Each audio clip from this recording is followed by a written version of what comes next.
Hi, everybody. This is Liz Scott, and welcome to Open Mic Marketing with Liz Scott.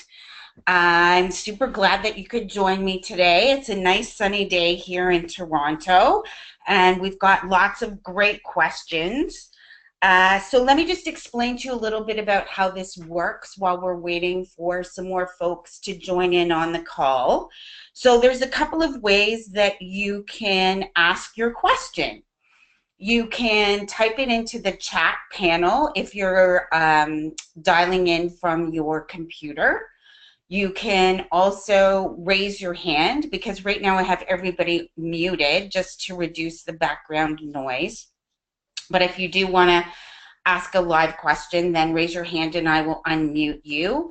And then, of course, you also have the option of emailing me your question in advance, which more and more people are starting to do, interestingly enough. I guess there's a lot of shy people who don't want to ask their question out loud or who want their question answered but may or may not be able to attend the live session. So you always have the option of emailing me a question prior to our live broadcast. So that's how you can ask your questions. So for those of you who don't know me, let me give you a little bit of background. I spent 25 years as a marketing and sales vice president in the high tech community, predominantly in software, and really had the advantage of working for some large Fortune 500 companies, but also working for some startups. So I got the best of both worlds in terms of best practices for marketing. I am a certified International Coaching Federation certified business coach. And for the last 4 years, I've been working with entrepreneurs and small business owners to help them grow their businesses. And one of the things that became really obvious to me was that small business owners are amazing at what they do, but often struggle with the sales and marketing side of it. So as a way to give back to the entrepreneurial and small business community, I started Open Mic Marketing. This is our 8th session. And really, it's a way to give back to the community so that you can get your questions answered, find out any additional information that you think might help you grow your business. Because if you're thinking of a question, you can bet that there's other people that are thinking about it as well. So don't be shy in terms of asking the questions that you're interested in. So last month when we were doing Open Mic Marketing, we had so many questions that I actually ran out of time. So I do have 2 questions left over from our last session that I am going to answer. And then we will dive into our actual questions for today. All right, so having said all of that, let's get started with our first question. So the first question is, I'm an interior designer and I often hold half-day workshops on various topics. The workshops are usually priced around $39 for a half a day. My problem is that attendance could be much better. How do I get more people to come? So that's a great question. And I actually get this a lot with my clients, as well as this has cropped up but once before, which is that there's a lot of information out there. There's a lot of free workshops, there's a lot of free webinars, there's paid workshops and webinars. And so getting bums in seats, if you will, for either virtual or actual events is always a challenge. So I do have a couple of ideas in terms of how you can help fill your seats for your live events. The price point seems to be good to me. That seems reasonable for a half day. So I think you're on the right track from that perspective. So the first thing that you want to do to really attract clients into your seats is you want to have an amazing topic and you want to have an amazing title. So the title really is the draw. So you really want to make it as enticing as possible. Anything that talks about mistakes to avoid or secrets to attract or tips and tricks are always great ways. You want to have a really jazzy title. Then you want to really be clear on describing what it is that the attendees are going to get when they come to your workshop. So what is the absolute best result? What are the takeaways that they're going to get if they decide that they want to attend your workshop? So it's always good to be super, super clear when you're talking about your workshop in terms of what it is that the people are going to get. Another alternative is, instead of charging for your workshops, offering them for free. Now, having said that, I realize you may have a cost to rent the space, and of course, I don't want you to be out any money, but you tend to get higher presence of people if you offer your workshops for free. But having said that, you also get a lot of people who are tire kickers who are really there just because they want free information. So it's kind of a trade-off.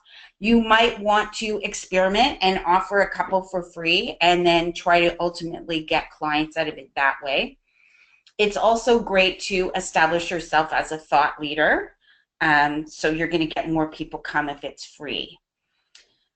The other way that you can do that is offer, if someone brings a friend to the workshop, that they get their ticket for free. So in other words, if you're charging $39, if they bring a friend, then the friend pays the $39, but they get their ticket for free. That also helps to offset your costs, but does get a lot more people in. And then the final thing that I'll say about that is, one of the reasons that people have a tendency not to get as many folks coming out to their events that they want is that they're not giving themselves enough time to advertise and promote the event. So the absolute bare bones minimum, as far as I'm concerned, if you're running a live workshop, is 4 weeks. You want 4 weeks so that you can put it on social media, put flyers out, get in touch with the people that you might have on your email list, spread the word of mouth, put it on your website, and it really becomes a game of repetition. So you want to give people enough time to see it and to respond to it. And then the other thing is, you know, people are very busy. So most people that I know are usually booked out at least a couple of weeks. So if you're only giving a week or two in terms of getting it into their calendars, that's not enough time for them. They really need to be able to look out at least a month in advance and then put something into their calendars. So that's a great question. Thank you for asking that. It does come up, as I said, a lot. So hopefully that answered your question. And as always, if you're not getting everything that you're looking for, because I only have so much time on this call, feel free to email me, lscott@affinitycoach.com, or you can always give me a call at 416-617-1621, and we can continue the discussion. Okay, so the last question from last month is from Janice, and she says, I'm a massage therapist, and I've heard about leads groups called BNI. I know that there is a fee to join this. Is this a good way for me to spend my marketing dollars? So yeah, leads groups are great. Usually there is a cost. So let me just tell everybody on the call what a leads group is, and then we'll talk specifically about whether or not it's a good thing for you to do. Leads groups are groups of people that come together usually on a weekly basis with the sole purpose of giving referrals to each other. So usually you do pay an annual fee somewhere between $300 and $500, and it will be category specific. So if you join a leads group, you will be the only one of your category in that group. So you've said that you are a massage therapist. So for your group, you would be the only massage therapist that would be part of your specific leads group. So BNI, which is Business Networking International, I know runs all across North America. I believe it's in Europe now. It's probably the most popular one. It's a very structured format, and you will be required to go every week. Uh, I will qualify leads groups by saying it really depends on what your occupation is and how much time you're willing to commit to the group. So going every week, it usually runs either from 7 till 9 in the morning or 11:30 till 1:30 in the afternoon. It's a big commitment for a lot of small business owners because, of course, we're trying to focus on our businesses. But having said that, it is a great way to ramp up your business. My personal experience is that people such as yourself, the registered massage therapist, tend to do very well in leads groups because it's what I would call transactional, which means people can go do an hour session with you. You will tend to get a lot of referrals. For people who have a more expensive or more detailed, longer programs, personally, I don't think BNI groups are great, but I would say absolutely, Janice, for you, if you're willing to put in the time, massage therapists do extremely well in leads groups, as do chiropractors and dentists and, you know, any of those kinds of businesses that have transactional types of businesses. Okay, so those are the questions that we had left over from last month. So now let's dive into the questions that we have for today. So the first question that was sent in is from Norm, and he says, I'm a life coach who specializes in relationships. There's so much competition in this field. How do I stand out in the crowd? So that's a very common question that I get, and I do talk about one of my programs that I offer is called What's Your Wow, where we do a deep dive into how you can stand out in the world of competition.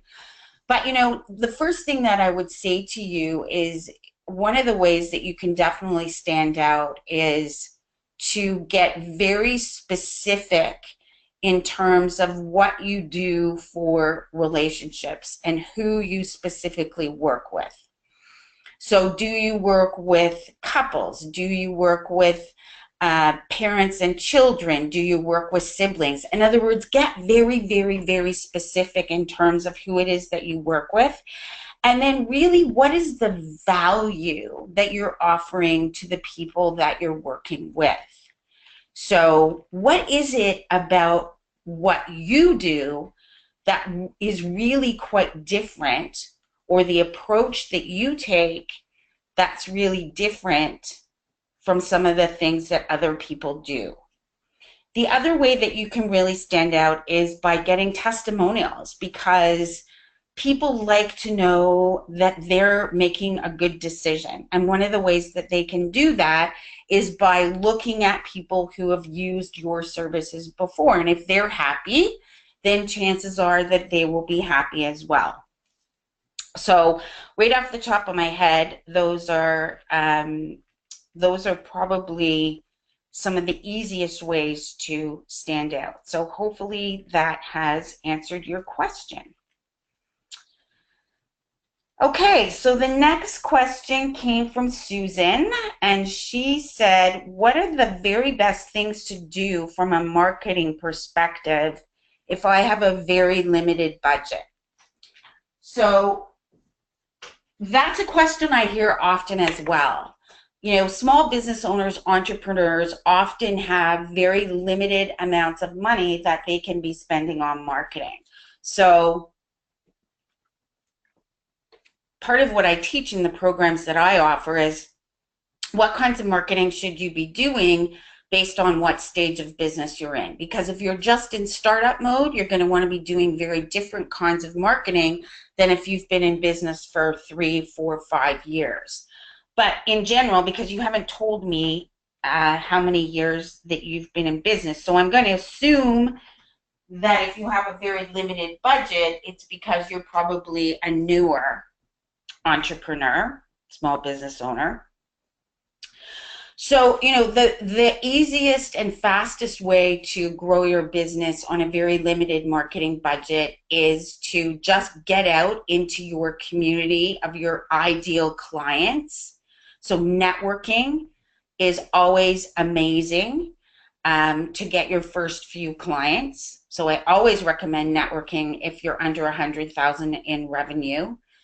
But make sure that you're networking in groups that have 50% or more of your target audience. That's absolutely critical.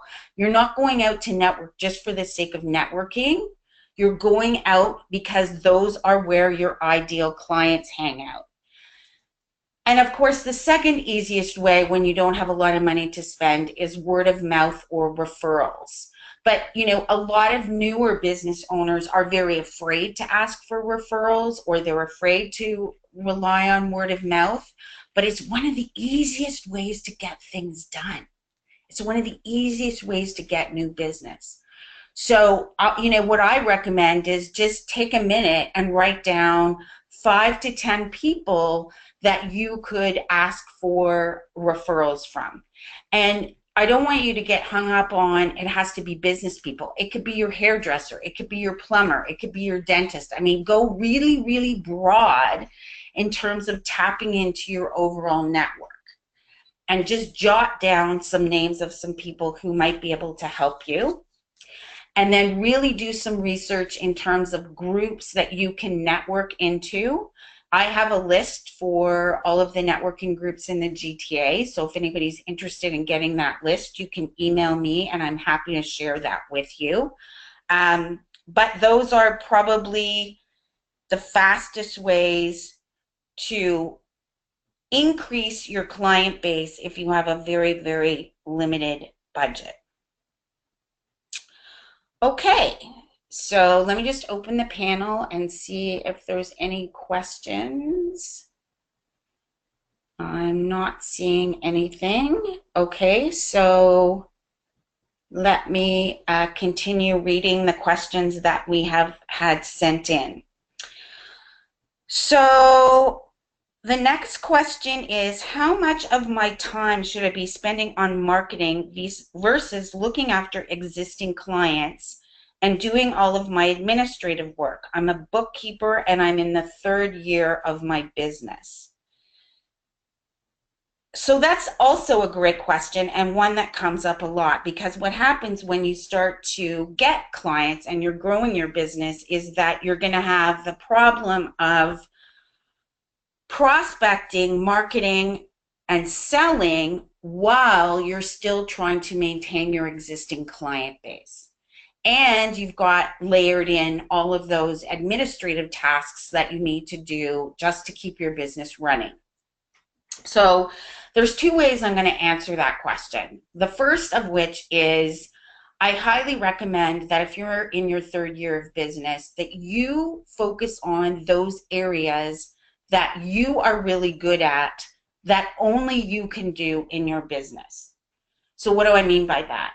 I mean, start to outsource some of those administrative tasks, whatever that looks like, or get some software or some automation tools in place so that you're not focusing so much on that piece of the business. So I call that your zone of excellence. I want you to focus in on what your zone of excellence is.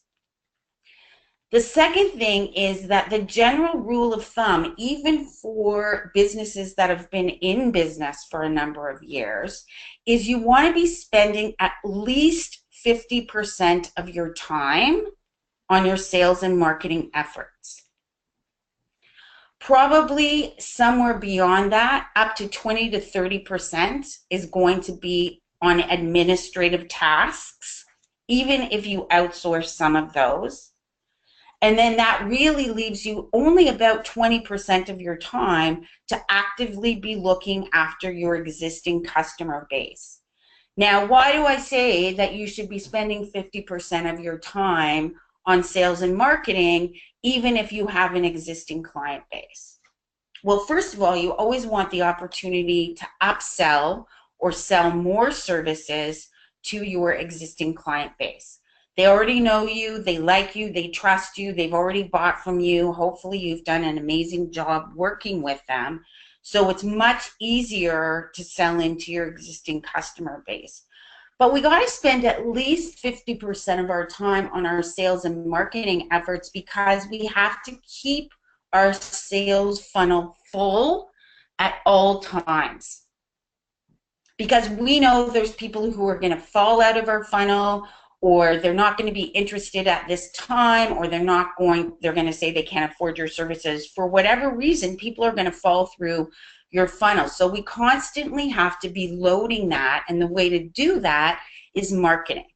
So the whole purpose of marketing is that you want it to ultimately lead to a sale. So we get out there, we do lots of marketing activities to fill our funnel. Then we have sales sessions where we meet with potential clients and we have conversations with them about how we can possibly help them. And then ultimately we want to convert that into a sale. So that's my suggestions for you in terms of how much time you should be working on your marketing and sales initiatives versus looking after your existing clients. So the next question is, what can I do to increase my web traffic without spending money on keywords or paid advertising?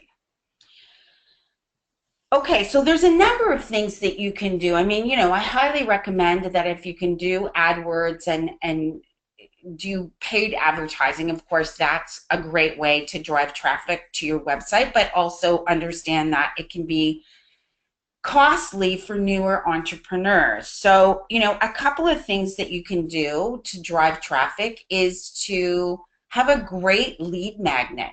So some piece of amazing content that you offer on your website.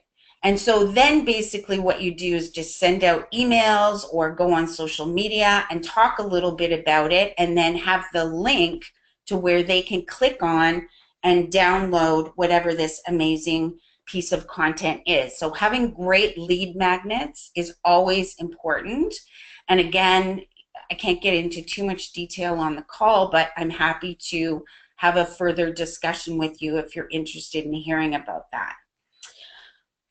Blogs and videos are great, particularly to post onto social media. So videos are super hot right now. You're going to see a lot of people doing Facebook Lives, or they're doing pre-recorded videos and posting them up, as well as blogs, because what you can do is do a little sneak peek and then tell them to go to your website if they want to read the entire blog. For videos, you can always tell them about what it is that you have to offer, and they can go to your website to get more of who you are and what you're all about. So if you're not willing to use search engine optimization or keywords or ads, then I would say, publishing some sort of content either through a blog, a video, or a lead magnet is probably the best way to drive traffic to your website. And of course, you're going to get people who continue to go back to your website. So you do want to make sure that you're populating with newer types of content, at least every couple of months, because you want to make sure that you're getting your repeat business coming back as well. So hopefully that answers your question. And it looks like we have time for one last question. So that is, I want to increase my prices, but I'm not sure how much to increase them by. Can you help me?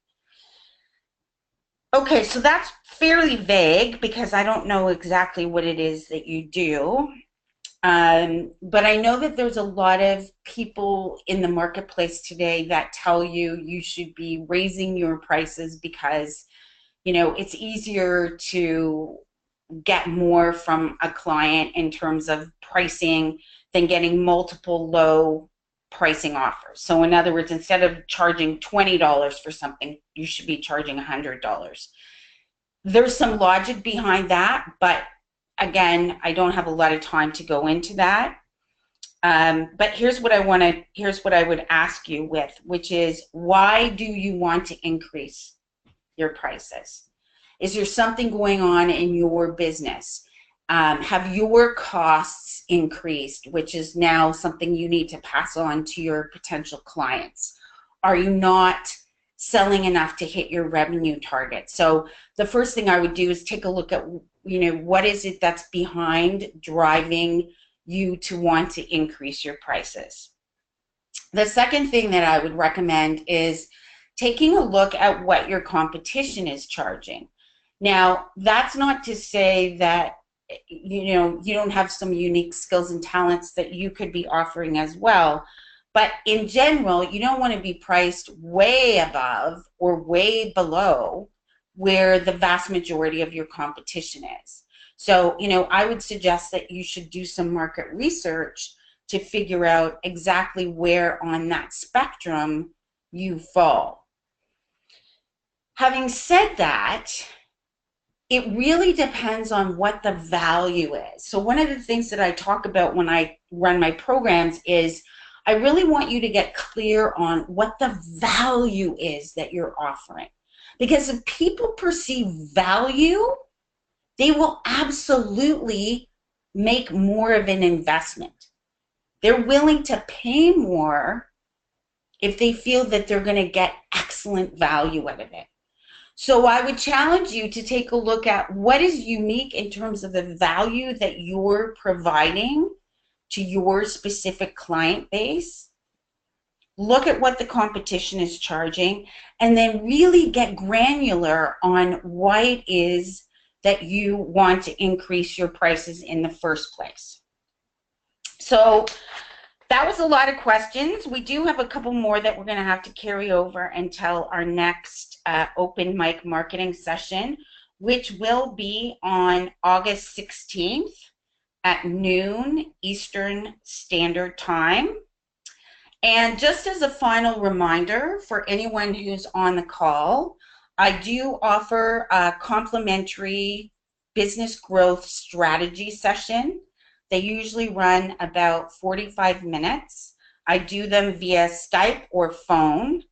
And I'm happy to help you do a deeper dive into what's going on within your business and how you can potentially increase your revenue, increase your client base, what kinds of marketing techniques you might be doing, how we can improve upon those, or really just anything that you would like to chat about. So all you have to do is email me at lscott@affinitycoach.com, and in the header, put complimentary strategy session, and hopefully that will get through to me, and then we can carry on our conversation. Okay, so we are officially out of time. I want to thank everybody that was on the call today, and I hope to see you again in August for Open Mic Marketing with Liz Scott.